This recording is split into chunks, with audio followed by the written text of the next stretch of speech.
Yes man, mwasuze mutya mwasibye mutya mukulika kakuba mwebala kakuba mukulu nkulamusiza ssebo. Amina ssebo. Jebale. Kale baba, kye kiriwo. Ogula olamuza kale giveeko. Iyo njirabye wobas. Aha. Wobas. Tandikire ku wobas. Wobas otandikide. Sentumbwe nkulamusiza nnyo. Kale baba nawe jebale ko Rocky. Yes man, njaga tubeera abakaka muffe tulebe tukola nnyo komere nga ate munda muffe tulinamu eddoboozi. Yes sebo. Ery'omwanguka. Yes sebo. Ery'emirembe. Yes sebo. Olengera wooli. Kiriya. Baako kyoyogera ery'Obuganda. 1. Ssaabasajja Kabaka wangale nabage kagerekere Buganda sangala mbogo azanyire mayira agenda. Amina. Mbadde mayogera kwogera biri ebyammwe simanyi kimansulo. Mwebale nnyo. Yes, ekyokubiri njagala wennyini wooli awo wennyini webaza omutonza 10 ng'oli bw'otyo awo oli nga bw'oyimiridde. Ya Allah. Yama. Otuwadde enkuba otuwadde musana. Yes man. Ebimera. Teweekyangira mu Allah kakkana nga wakakkanye. Ebibala byonna by'otuwa ayi Mukama tweyanzege twagala tusumulire ensimbi obulamu n'obuwangaazi wamu n'emirimu gibeerenga gikola ki gitambula bulungi. Yes man. Yes sebo. Kakati mabega waffe awo mu kumotoka eyo ffe tukoze zibbirubo tukoze baana posita byonna nze nsobola oteeka ekifuulu kyange wamu ne ŋŋamba buli obu naakiraba emabega eriyo 9th October the Reggae Independence. Okalengera wali okategeera otya nga ggwe? Kategeeza amefuga ga Uganda ate nga ne reggae ajja kuba nga atambula bulungi nnyo. Nedda tugende mpola ngambye bino bitulina bisomesa abantu Reggae Rise. Kale Reggae Rise kuba gwe wasomako. Reggae Rise kitegeeza okutumbula reggae. Oli kumpi nnyo ne answer. Okutumbula reggae abeere nga ali high abeere nga ali waggulu. Naye kati ekigambo kimu mu kyo. Rise kitegeeza okumulisa. There is uplift. Okay. Okwambuka uplift. Then rise. The sun rise. Sun rise. Ekintu kyokka ekirising is the sun, not even the moon. Wakoma mu kirasi. Laga twogera amazi. Namala mukaaga. Yes sebo. Akati omukaaga eyo giraba ekuyambiko kuba nti bikwanguyira. Olwate atasonyeeko. Alina kwetuga. Oyogedde bubi sebo. Nera tuvamu obusi comedy. Tewetuga olina kubeera nga nawe okkirizaamu embira nesigala nga etambula. Emera ko the best of defending is attacking. Lasa tuva mu comedy. No si comedy. Twasokedde mu Bwakabaka ne tudda mu Mutonzi. Tulaba nti kati obuuso ogenze wala ne tugamba tudda ku independence regularly.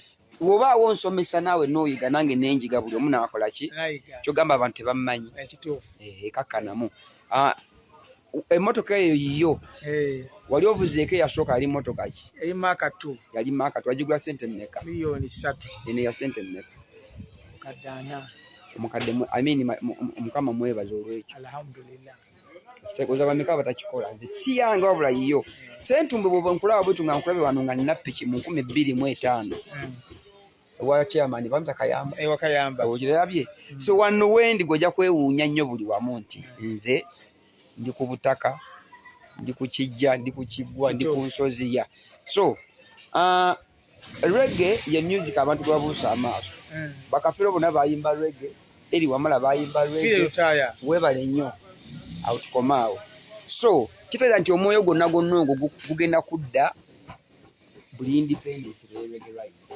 Buli omu alina independence ye naye eno ya Rocky Giant mwe muli omulembe gw'abalaasi mwe muli buli kimu mwe mulina ebintu kiwati ng'emmotoka eyo giraba ekyuka okalengedde kendaddemu olwate nga nkola post oba baaga kati nta abantu olunaku olwo kati basaba ne banyabo tugenda ku launch tugenda ku celebration of Rocky Giant in the music industry. Burasita tewevuga mwamanyiraako. Independence ya buli omu gye bayita Reggae Rise. Lego.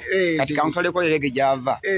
Yes, big up. Give thanks for the Most High Jah. This one name Rocky Giant Ota Yugi Africa. Me know. Yes, man. They see me. Yeah, man. Backyard. It called the ready 9th October Reggae Rise Independence. Yeah, them are the Independence. It go be Freedom Beach and Tebe. Oh, the Rastafarians. Yes, man. This is a reality. I'm a joker, you know. This is a comedian foolishness. Yeah, man. Yes. Ngenda kuzo mwezi 10. Era ogwe 10 tugenda Kalangala. Rastas Freedom Beach era. Gocha kulya ku kyennyanja. Je nkutwala no ssebo. Bayite wa mwami mu mulowooze. Kizinge kyo mwakubiranga kaliyo kine mwono nayo. Katukozo kati Rastas Beach. Baya sente oboli atoyitayo. Yes, tugenda kulinnya MVP Kalangala.